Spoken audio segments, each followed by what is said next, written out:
중국은 방금은 거래를 전면 중단시키는 전례 없는 조치를 단행했습니다. 이는 1시간 동안의 일시적인 중단도 아니었고 시스템의 기술적 결함 때문도 아니었습니다. 시장은 하루 종일 멈춰서야 했습니다. 만약 당신이 이 사건을 단순한 규제 당국의 일시적인 딸꾹질 정도로 생각한다면 당신은 지난 몇 년간은 시장이 보낸 신호 중 가장 중요한 신호를 놓치고 있는 것입니다. 중국 본토에서 은 선물에 직접 투자할 수 있는 유일한 공모펀드가 불과 몇 달 사이에 2번이나 거래가 중단되었다면 이는 더 이상 우연이 아니기 때문입니다. 그리고 그 펀드가 기초자산인 금속의 실제 가치보다 36%나 높은 프리미엄으로 거래되고 있다는 사실은 금융 시스템 내부의 무언가가 부러지기 시작했음을 의미합니다. 지금 우리가 던져야 할 질문은 그들이 왜 거래를 중단시켰는가가 아닙니다. 진짜 질문은 그들이 더 이상 이것을 멈출 수 없게 되었을 때 과연 무슨 일이 벌어질 것인가입니다. 이 사태의 심각성을 이해하기 위해 먼저 시장의 판을 제대로 들여다볼 필요가 있습니다. 은 시장은 그야말로 거친 파도와 같았습니다. 최근 이틀간 이어진 잔인한 매도세가 안겨준 충격은 여전히 시장 참여자들의 뇌리에 생생합니다. 가격이 붕괴하는 것을 지켜보며 많은 투자자들은 은에 대해 믿고 있던 모든 것이 틀린 것은 아닌지 의심했을 것입니다. 그리고 지금 중국의 거래 중단, 상식적으로 이해되지 않는 높은 프리미엄, 바닥을 드러내는 금고, 그리고 물량을 구하지 못해 쩔쩔매는 딜러들에 대한 헤드라인이 쏟아지고 있습니다. 이 모든 조각들은 하나의 단순한 이야기로 설명되지 않습니다. 그 이유는 대중에게 주입된 단일 스토리가 너무나 단순하기 때문입니다. 그들이 당신이 믿기를 바라는 이야기는 은 시장이 과열되었고 규제 당국이 투자자를 보호하기 위해 개입했으며 이제 모든 것이 깔끔하게 정리되어 정상으로 돌아갔다는 것입니다. 하지만 이 버전은 일련의 사건들이 가진 인과관계를 철저히 무시하고 있습니다. 사건들을 시간 순서대로 나열해보면 이것은 보호 조치가 아니라 공포 관리, 즉 패닉 매니지먼트에 가깝다는 사실이 드러납니다. 오늘 우리는 과장이나 종말론적 공포 없이 오직 시장의 메커니즘을 통해 정확히 무슨 일이 벌어졌는지, 왜 이것이 중요한지, 그리고 이것이 은 시장의 진짜 상태에 대해 무엇을 폭로하고 있는지 파헤쳐 볼 것입니다. 이번 주에 터진 뉴스는 그 무게감이 다릅니다. 중국은 5개 원자재 펀드의 거래를 중단시켰습니다. 그중 우리의 분석의 핵심이 되는 것은 바로 UBS SDIC은 선물 펀드입니다. 이것은 중국 본토에서 은 선물에 직접 투자하는 유일한 공모 펀드입니다. 그리고 이 펀드는 전체 거래일 동안 멈춰 섰습니다. 이것은 처음 있는 일이 아닙니다. 지난 1월 22일 이후 벌써 2번째 전면 거래 중단입니다. 그 이전인 작년 말부터 이미 여러 차례의 리스크 경고와 짧은 거래 일시 정지가 있었습니다. 당국의 공식적인 설명은 해당 펀드가 지속 불가능한 수준의 프리미엄, 구체적으로는 상하이 선물 거래소의 은 계약 가격보다 약 36% 높은 가격에 거래되고 있었다는 것입니다. 이것이 의미하는 바는 명확합니다. 중국 투자자들은 단지 이 펀드를 통해 은 가격에 노출되기 위해 36%의 웃돈을 지불하고 있었다는 뜻입니다. 은이라는 금속 자체의 가치가 갑자기 올랐기 때문이 아닙니다. 수요는 너무나 강렬한데 대안은 극도로 제한적이었기 때문에 사람들은 시장에 진입하기 위해 거의 모든 비용을 기꺼이 지불하려 했던 것입니다. 잠시 이 숫자에 주목해 보십시오. 36%의 프리미엄. 이것은 정상적인 시장의 행동이 아닙니다. 이것은 절망입니다. 이것은 너무 좁은 문을 통과하려는 군중의 몸부림입니다. 규제 당국이 이런 종류의 프리미엄을 목격했을 때 그들에게는 두 가지 선택지가 있습니다. 공급을 늘려 더 많은 은을 시장에 공급하는 방법을 찾거나 아니면 수요를 차단하여 거래를 중단시키고 사람들이 진정하기를 바라는 것입니다. 그들은 두 번째 옵션을 선택했습니다. 그리고 여기서 상황은 더욱 흥미로워집니다. 왜냐하면 이 사건은 진공 상태에서 발생한 것이 아니기 때문입니다. 이 사건은 은시장 현대사에서 가장 폭력적인 매도세 중 하나가 발생한 직후에 일어났습니다. 수십 년 동안 이 시장에 머물렀던 트레이더들조차 본 적이 없다고 말할 정도로 빠르고 강력하게 가격이 붕괴했던 바로 그 매도세 말입니다. 유동성이 얇아진 시점에 마진 증거금 요구액이 인상된 바로 그 순간에, 그리고 연방준비제도 리더십에 대한 헤드라인이 대중에게 그럴듯한 핑계를 제공했던 그 타이밍의 말입니다. 그 가격 움직임을 기억하실 겁니다. 레버리지를 사용한 매수 포지션을 쓸어버리고 마진콜을 유발하며 은에 대한 투자 논리 자체가 죽은 것은 아닌지 의심하게 만들었던 그 연쇄 반응 말입니다. 하지만 그것은 자연스러운 시장의 흐름이 아니었습니다.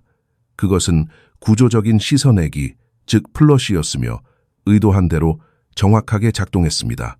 가격은 떨어졌고 약한 손들은 매도했으며 시스템의 배관에 가장 가까이 있는 사람들은 더 낮은 가격에 다시 사들일 기회를 얻었습니다. 하지만 계획대로 되지 않은 부분이 하나 있습니다. 이 플러시는 수요를 죽이지 못했습니다. 오히려 수요를 가속화했습니다. 공급 위기가 진행 중인 상황에서 은 가격을 몇 시간 만에 40%나 떨어뜨린다면 사람들은 겁을 먹고 도망가는 것이 아니라 광적인 매수 열풍을 일으킵니다. 그리고 그것이 정확히 일어난 일입니다. 딜러들은 주문 장부가 하룻밤 사이에 2배, 3배로 늘어났다고 보고했습니다. 일부는 쇄도하는 주문을 감당할 수 없어 온라인 주문 포털을 완전히 닫아버렸습니다. 실물 금속에 대한 프리미엄은 치솟았습니다. 재고는 증발했습니다. 배송 시간은 몇 주 단위로 늘어났습니다. 종이 시장의 가격은 폭락했지만 실물 시장은 과부하 상태로 돌입한 것입니다. 이것이 바로 현재 상황을 이해하기 위해 반드시 파악해야 할 괴리입니다. 종이 시장과 실물 시장은 같은 것이 아닙니다. 종이 시장은 선물 계약이 거래되는 곳이며 레버리지 포지션이 구축되고 파괴되는 곳이고 자금 흐름과 포지셔닝 그리고 마진 규칙에 따라 가격이 격렬하게 춤을 추는 곳입니다. 반면 실물 시장은 진짜 금속이 손을 바꾸는 곳이며 산업 구매자들이 주문을 넣고 조폐국과 재련소가 가동되며 실제 공급과 수요가 만나는 곳입니다. 평상시에는 이 두 시장이 서로 충분히 밀접하게 움직이기 때문에 하나로 취급해도 무방합니다. 하지만 지금과 같은 비정상적인 시기에는 두 시장이 갈라집니다. 그리고 그들이 분기할 때 종이 가격은 금속의 실제 가용성과는 아무런 관련이 없는 허구가 될 수 있습니다. 이것이 지금 우리가 목격하고 있는 현상입니다. 미국의 귀금속 주요 선물 거래소인 코맥스는 현재 등록되는 재고량이 역사적 최저치에 근접해 있음을 보여주고 있습니다. 우리는 지금 1억 온스를 간신히 넘는 수준에 대해 이야기하고 있습니다. 1억 온스라는 숫자가 많아 보일 수 있지만 전 세계적인 은 수요가 그 숫자를 몇 주 만에 소비해버린다는 사실을 깨닫는다면 이야기는 달라집니다. 금고는 가득 차 있지 않습니다. 금고는 비어가고 있습니다. 종이 시장이 붕괴를 조작할 때마다 실물 시장은 시스템에서 더 많은 금속을 빼내는 것으로 반응합니다. 이것이 주류 언론의 서사가 무시하는 부분입니다. 가격 억누르기는 수요를 마법처럼 사라지게 만들지 않습니다. 그것은 수요를 더욱 공격적으로 만듭니다. 정교한 구매자들이 공급 부족 상황에서 40% 할인된 가격을 보게 되면 그들은 도망치지 않습니다. 그들은 트럭을 후진시켜 물건을 쓸어 담습니다. 그리고 개인 투자자들이 현물 가격이 붕괴하는 와중에도 실물 프리미엄이 여전히 높은 상태를 유지하는 것을 보게 되면 그들은 종이 가격이 거짓말을 하고 있다는 것을 깨닫게 됩니다. 다시 중국 이야기로 돌아와 보겠습니다. 그곳에서 일어난 일은 이 역학관계를 완벽하게 보여주는 사례입니다. 중국 투자자들은 은으로 몰려들었습니다. 수요가 너무나 강력해서 유일하게 이용 가능한 펀드인 UBS SDIC 펀드는 기초자산보다 36%나 높은 미친 프리미엄에 거래되었습니다. 그 프리미엄은 결정적인 사실을 말해줍니다. 중국 투자자들이 은에 대한 노출을 원하고 있지만 정상적인 채널을 통해서는 충분히 얻을 수 없다는 것입니다. 왜 그들은 충분히 얻을 수 없을까요? 중국에는 대안이 제한적이기 때문입니다.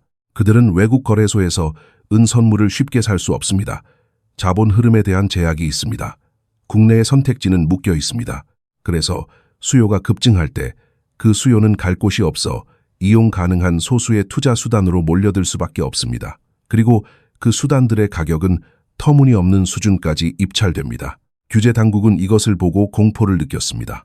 그들이 소액 투자자들을 보호하고 싶어서가 아니라 물론 그것이 그들이 말하는 명분이긴 하지만 제한된 시장에서 과도하게 쏠린 거래가 공급 충격과 만났을 때 어떤 일이 벌어지는지 그들은 너무나 잘 알고 있기 때문입니다.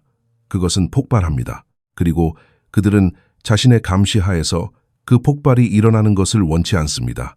그래서 그들은 거래를 중단시켰습니다. 신규 고객을 돌려보냈습니다. 지속 불가능한 프리미엄에 대한 경고를 발령했습니다. 그들은 압력솥의 뚜껑을 억누르기 위해 할 수 있는 모든 것을 했습니다. 하지만 아무도 묻지 않는 질문이 있습니다. 뚜껑이 더 이상 버틸 수 없게 되면 어떻게 됩니까? 수요는 사라지지 않았습니다. 공급 부족은 사라지지 않았습니다. 산업적 소비는 사라지지 않았습니다. 태양광 패널은 여전히 은 페이스트를 필요로 합니다. 전자제품은 여전히 은 접점을 필요로 합니다. 전기차는 여전히 은 부품을 필요로 합니다. 정부들이 수조 달러를 쏟아붓기로 약속한 에너지 전환은 여전히 은을 기반으로 돌아갑니다. 상하이에서 펀드 거래가 중단되었다고 해서 이 중 어떤 것도 변하지 않았습니다. 변한 것이 있다면 시스템의 균열이 이제 눈에 보이게 되었다는 사실뿐입니다. 이제 이 사태에 또 다른 층위를 더해봅시다. 왜냐하면 이 모든 사건들이 발생한 타이밍은 결코 우연의 산물이 아니기 때문입니다. 우리가 목격한 그 잔혹한 매도세는 귀금속 선물에 대한 증거금 요구액, 즉 마진이 인상된 직후에 발생했습니다. CME 그룹은 마진 요구 사항을 전격적으로 인상했습니다. 이것이 시장에 미치는 영향은 즉각적이고 파괴적입니다. 레버리지를 사용하는 트레이더들은 즉시 더 많은 현금을 예치하거나 아니면 강제로 포지션을 청산해야 하는 상황에 내몰리게 됩니다. 그리고 모두가 동시에 포지션을 청산해야 할 때 시장에는 연쇄적인 폭포수 효과가 발생합니다.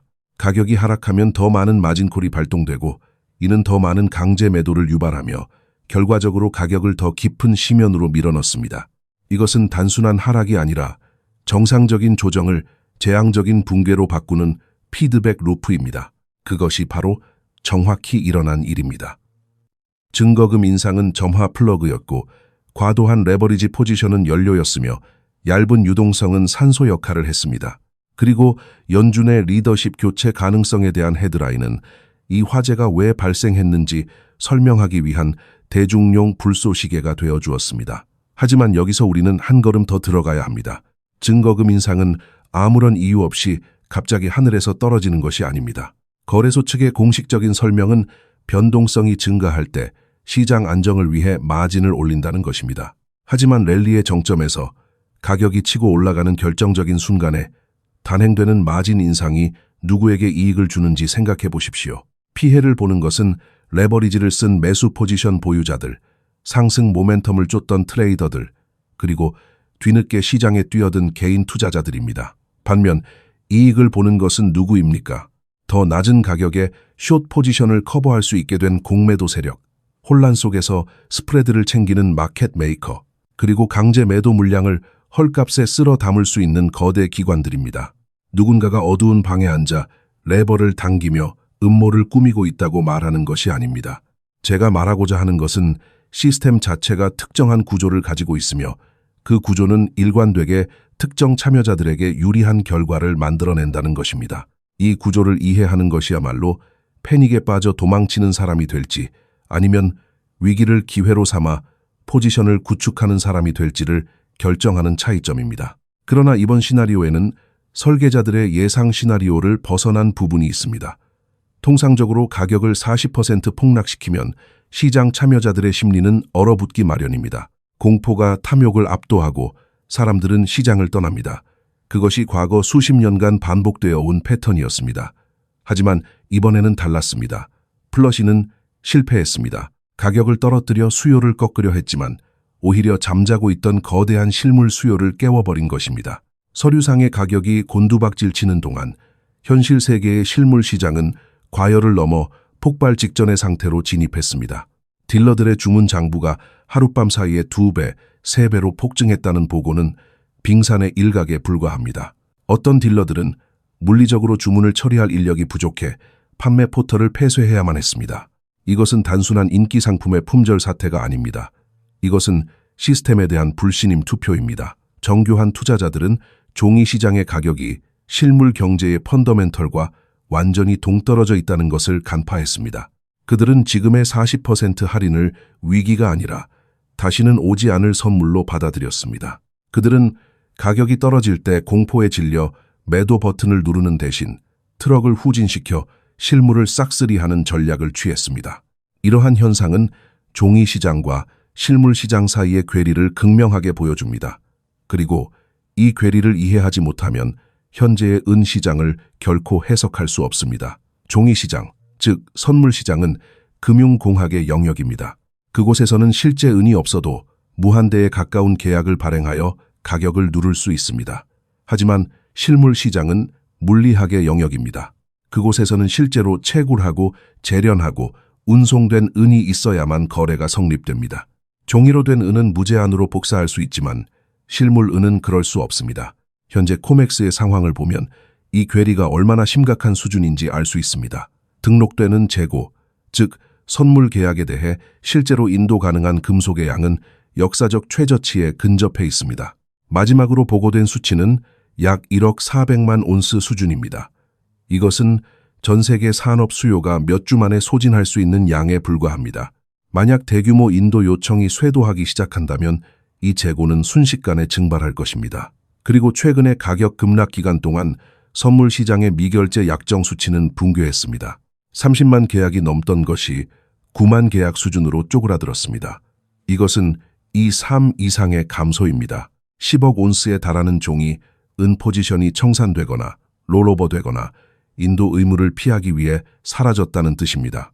왜 이런 일이 발생했을까요? 만약 당신이 종이 은을 매도한 포지션을 가지고 있고 만기 일에 실물 은을 실제로 인도해야 할 가능성이 조금이라도 있다고 생각한다면 당신은 그 계약을 만기까지 들고 가고 싶지 않을 것입니다. 당신은 실물을 구할 수 없기 때문입니다. 그래서 당신은 서둘러 포지션을 청산하고 닫고 도망칩니다.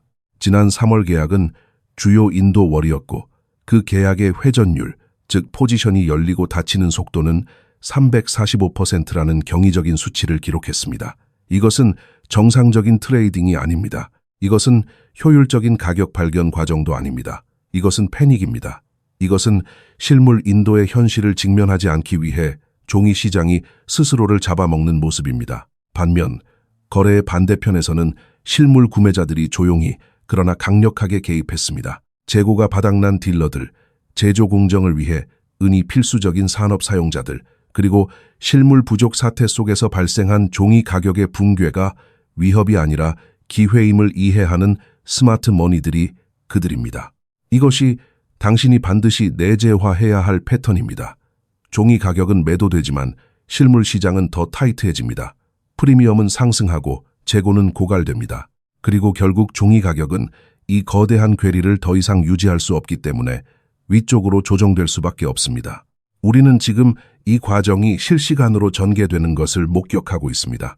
시티그룹과 같은 세계 최대 은행 중 하나가 이번 주에 은 가격이 3개월 내에 $150까지 치솟을 수 있다는 전망을 내놓은 것은 결코 우연이 아닙니다. 그들의 논리는 간단명료합니다. 중국의 소매 투자자들은 미국의 선물 및 파생상품 시장 트레이더들과 유사하게 추세를 추종하는 경향이 있으며 현재의 모멘텀은 매수 압력이 지속되기에 충분히 강력하다는 것입니다. $150의 은. 이것은 음모론 뉴스레터에서 나온 비주류 예측이 아닙니다. 이것은 제도권 은행의 분석이며 기관들조차 실물 시장이 수개월 전부터 비명 지르고 있던 사실을 인정하기 시작했음을 보여줍니다. 은은 수요에 비해 터무니없이 저평가되어 있습니다. 공급은 존재하지 않으며 종이 시장이 가격을 억누를 수 있는 능력은 무너져 내리고 있습니다. 하지만 여기에 긴장이 존재합니다. 시티은행이 $150를 전망하는 동시에 우리는 중국 규제 당국이 프리미엄이 너무 높다는 이유로 거래를 중단시키는 것을 보고 있습니다. 우리는 코맥스 마진이 인상되어 레버리지 롱 포지션을 씻어내는 것을 보고 있습니다. 투기와 투자 광풍을 경계하고 개인 투자자를 보호한다는 명목하에 조정된 메시지들이 쏟아져 나오는 것을 보고 있습니다. 시스템의 한쪽은 은 가격이 훨씬 더 높이 올라갈 것이라고 말하고 있습니다. 시스템의 다른 한쪽은 그 움직임을 늦추기 위해 할 수 있는 모든 것을 하고 있습니다. 이것은 모순이 아닙니다. 이것은 전환입니다. 오래된 억압 메커니즘은 실패하고 있지만 아직 완전히 부서지지는 않았습니다. 그래서 우리는 두 가지 힘이 동시에 작용하는 것을 보고 있는 것입니다. 그리고 바로 이 단계가 대부분의 사람들이 시장에서 털려나가는 구간입니다. 변동성은 극심하고 가격 움직임은 폭력적이며 헤드라인은 혼란스럽기 때문입니다. 어느 날 아침에 일어나면은 가격이 40% 폭락해 있습니다. 그 다음 날 일어나면 2008년 이후 가장 큰 일일 상승폭을 기록하며 반등합니다. 무작위처럼 느껴집니다. 혼돈처럼 느껴집니다. 논리가 없는 것처럼 보입니다. 하지만 논리는 분명히 존재합니다. 그 논리란 거대한 재평가가 일어나려 하고 있고 기득권 시스템이 그 과정의 모든 단계에서 저항하고 있다는 것입니다. 급습과 거래 중단, 그리고 마진 인상은 건강한 시장의 신호가 아닙니다. 그것은 스트레스를 받고 있는 시장의 신호입니다. 그리고 스트레스는 결국 한 방향으로 터지기 마련입니다.